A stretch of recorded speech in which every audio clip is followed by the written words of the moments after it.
My name is Masike Lebele, and I am from Soweto. I am 43 years old, and I am the founder and head guide of the Soweto and Fire hiking trail. So the Soweto Desert is like a wide plain that resembles sort of like a mini desert that is within the mine dump. It was actually created by erosion, that flattening part. So it depicts like a flat plain that looks like a desert. So I have a very close, deep relationship with this place. This place is actually our backyard. As we had no other places to play, it served as a playground for us. Quite dangerous because of it's a mine dumps and they are toxic. But as children from the township, we had no other place to play, but it was more adventurous for us.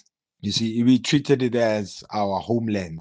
You see, the energy we got from climbing up and down and playing around with the dogs. We used to be like hunter gatherers. We used to hunt guinea fowl and rabbits before there was any houses. That's what we used to do there. Uh, I started I started recently when I got older from around about 2017 going back there a lot of times. Hence I got my healing of epilepsy from that particular area. The connection I got with God and nature actually helped me recover from my epilepsy. Hence I say I have a very close relationship with that area, and I advocate for it and I protect it with everything I can. You see.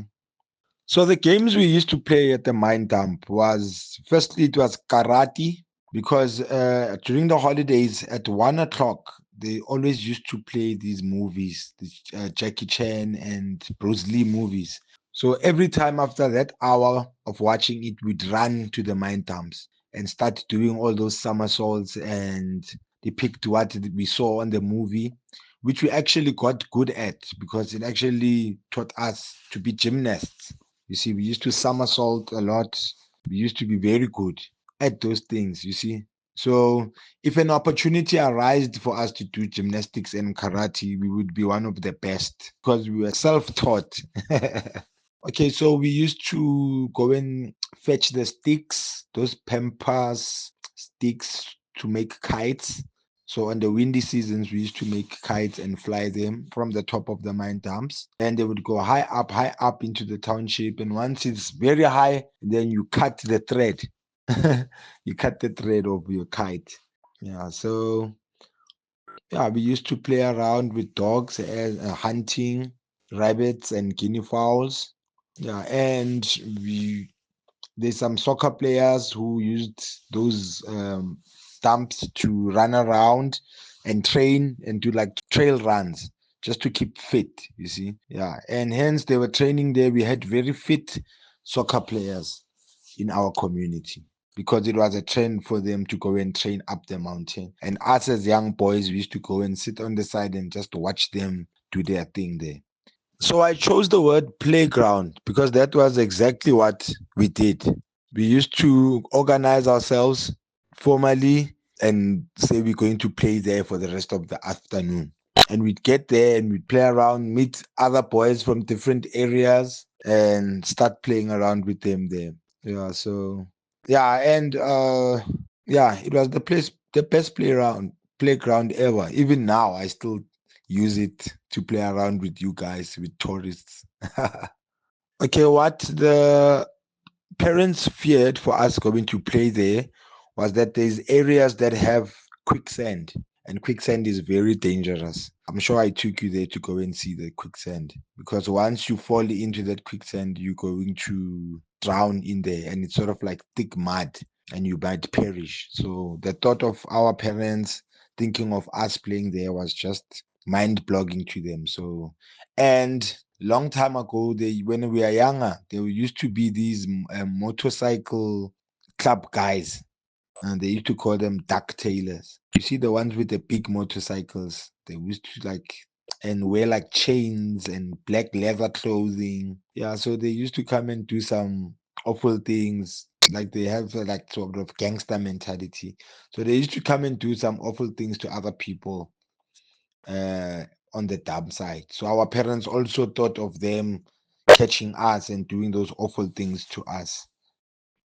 Yeah, and there was also a lot of stories, a lot of folklore about there's a horse with no head that runs around there and steals children. You see, there's a lot of ghosts there that can steal children. You see, so a lot of folklore that went around the township about that mine dump and that area. So the stories that were told by our parents are the story about the Varus makeup. Varus makeup was like a horse with no head. So the strangest thing I've seen in this place was a silver cobra. I never ever thought there was a snake there in that particular area. I'm just thinking how it survives, what it eats there, and the color was just extraordinary. Try and see if I can send you a picture of that snake. Other cool things is that when we were younger, in that particular Soweto desert, there was a production company that screened a movie there. It was sort of like a Robin Hood movie vibe, and they actually created a village on that plain on the desert, and they were always shooting scenes of the movie, and we'd sit there on top and watch them. And sometimes they would send the runners to tell us to move away so that we don't appear on the shots. And so every time the production guys left, we would go down and just go and see how they built those stuff and see all the fake fruits and garments and other stuff there that they use in the movies. Yeah, that was something very exciting for us. We were about 10 years old. Oh, another cool thing is that you see these boys that play with dirt bikes on Sundays. So sometimes they'd let us ride the bikes on the desert there. And they used to have a ramp that they used to do stunts there. Yeah, that's quite amazing. I'd also love to have some dirt bikes and go around and play there with the young boys. Yeah. So about the explosives, so we we grew up hearing those blasts, thinking it was mining going on there. But as I grew older, I got to research about these explosives and didn't get such a good outcome out of it because when you're young, you know, you don't understand, you just hear things. So apparently, these ongoing explosives have sort of affected our psychic, you know, as kids. They've made us a bit rebellious, you know, and angry and violent because always hearing explosives every second day, every day, does do something to you. It's like a psychological manipulation of some sort to always be hearing those type of blasts every day, you see. So I also got concerned and started researching and found out that it does have a particular effect on people. And yeah, but there's nothing much we can do because the government and the people in charge regulate everything that happens there. Yeah, so we are still hearing those blasts. We grew up with those blasts.